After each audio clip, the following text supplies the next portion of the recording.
నిన్న పురపాలక శాఖ మంత్రి నారాయణ గారు తిరుపతిలో విలేకరులతో మాట్లాడుతూ టీడీఆర్ బాండ్లకు సంబంధించి తిరుపతిలో పెద్దగా ఏమీ జరగలేదు అని ప్రకటించినట్టుగా ఈరోజు పత్రికలలో వార్త చూశాను.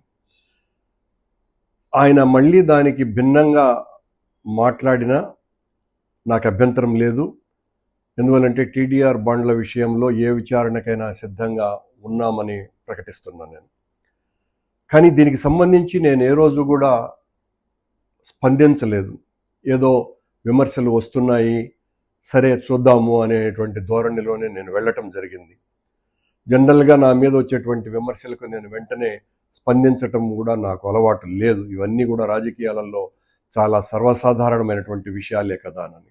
కానీ దీని మీద ఈ రోజున ఒక వివరణ చెప్పాల్సినటువంటి అవసరం ఉన్నది అని భావిస్తున్నా. 2 సంవత్సరాలుగా దాదాపు నా మనసులో ఉన్నటువంటి అభిప్రాయం ఇది. గతంలో నేను సీఎంఓలో ఉన్నటువంటి ఒక సీనియర్ అధికారితో కూడా నేను మాట్లాడడం జరిగింది. నేను దీని మీద మాట్లాడతాను అని కూడా. కానీ ఆ రోజున వీలు కాలేదు. ఈ రోజున తప్పనిసరిగా నేను మాట్లాడక తప్పటం లేదు.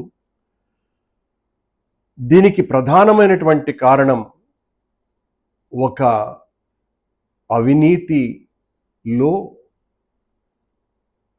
అనకొండ లాంటి ఒక అధికారిని, రాష్ట్రంలో ఉన్నటువంటి మంత్రులనందరినీ కూడా పూచిక పుల్లల్లాగా చూసేటువంటి అధికారిని, మరి తన శాఖకు ఇన్ఛార్జిగా ఉండేటువంటి మంత్రులనైతే లెక్క కూడా చేయనటువంటి అధికారిని,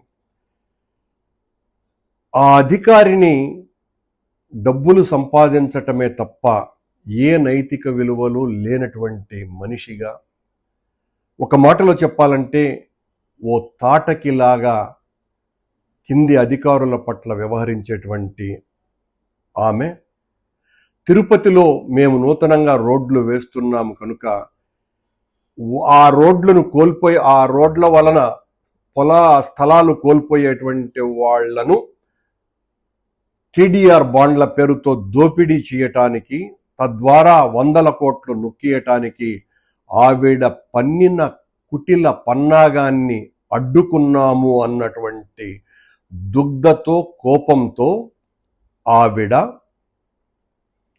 తెలుగుదేశం పార్టీకి సంబంధించిన మా పక్క జిల్లా నేతలకు ఈ విషయాన్ని చెప్పి, ఏం మాట్లాడినా చెల్లుతుంది కాబట్టి 2,000 కోట్ల రూపాయలు అవినీతి జరిగింది అని ఆ రోజు నుంచి ఈ రోజు వరకు కూడా మా మీద ఎంత ప్రచారం చేశారో అందరికీ కూడా తెలుసు. ఇప్పుడు మళ్ళీ చెప్తున్నాను, నేను ఏ విచారణకైనా సిద్ధమే. 1 రూపాయ అవినీతి మేము చేసి ఉండినా మేము దేనికైనా కూడా ఆ శిక్షకు బద్దులమై ఉంటామనని. కానీ ఈ అవినీతి అధికారిని గత 30-35 సంవత్సరాలుగా తను ఎక్కడ పనిచేసినా 100,000 కోట్ల రూపాయలు లూటీ చేసి, చివరకు అత్యున్నత న్యాయస్థానం కూడా మీ నీతి గురించి మాకు చాలా బాగా తెలుసులేనని వెటకారపు మాటలు పడ్డటువంటి అధికారిని, ఓ పూతనకు ఏమాత్రమో తక్కువ కాదు, లంకిణి కంటే కూడా చాలా విపరీతమైనటువంటి చేష్టలు ఉన్నటువంటిది. ఆవిడ ధరించేటువంటి, రోజు ధరించే చీర ఖరీదు కనీసం అంటే 1,50,000 రూపాయలు. ఆమె చేసేటువంటి ఉద్యోగం ఏంటి, ఆమెకు వచ్చేటువంటి జీతం ఎంత, ఆవిడ ధరించేటువంటి చీరల ఖరీదు ఎంత, ఇవన్నీ కూడా నాకు చాలా స్పష్టంగా తెలుసును. రోజు 1,50,000 రూపాయలకు పైన విలువ చేసేటువంటి చీరలు ధరిస్తూ 50 లక్షల రూపాయల కంటే విలువైనటువంటి విగ్గులు ఆవిడకు దాదాపు 11 ఉన్నాయి. రోజు ఆ విగ్గులు ఒక్కొక్క రోజు ఒక్కొక్క విగ్గు ధరిస్తూ ఆవిడ దర్శనమిస్తూ ఉంటారు ఆఫీసులలో. ఆవిడ కింది స్థాయి అధికారులతో, ఆవిడ అసలు భూమినే కొల్లగొట్టింది అన్నటువంటి పేరు కూడా గాంచినటువంటి వ్యక్తి. ఆవిడ ఒక విలువలతో జీవితమంతా ఉద్యమాలతో పోరాటాలతో రాజకీయాలు చేసినటువంటి నా మీద కక్షగట్టి ఇక్కడ తిరుపతిలో గతించిన ఓ తెలుగుదేశం నాయకుడితో విపరీతంగా అంటగాగినటువంటి ఆవిడ నేను ఈ ఘోరాన్ని చూడలేక అడ్డుకట్ట వేశానని నా మీద తెలుగుదేశం వాళ్లను ఉసిగొల్పి 2,000 కోట్ల రూపాయల అవినీతి జరిగింది అని ప్రచారం చేయటానికి ఈ ఆధునిక రజియా సుల్తాన్ అనే కారణమని చెప్తున్నా. నేను చెబుతూనే ఒక మాట చెప్తున్నా, ఇప్పటికీ కూడా నేను ఏ విచారణకైనా మేము సిద్ధమే. ఒక్క చిన్న తప్పు కూడా జరగలేదు. తిరుపతిలో రాష్ట్రంలోనే ఎక్కడా లేనంతగా అత్యద్భుతంగా దాదాపు 21 మాస్టర్ ప్లాన్ రోడ్డులను వేసినాం.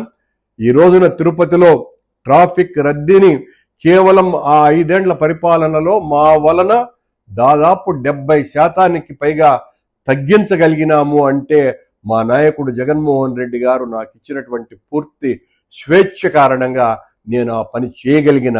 కానీ ఇలాంటి నీచపు ఆలోచనలు ఉండేటువంటి అధికారుల వలన సమస్యలు వస్తాయి, భరిస్తాం.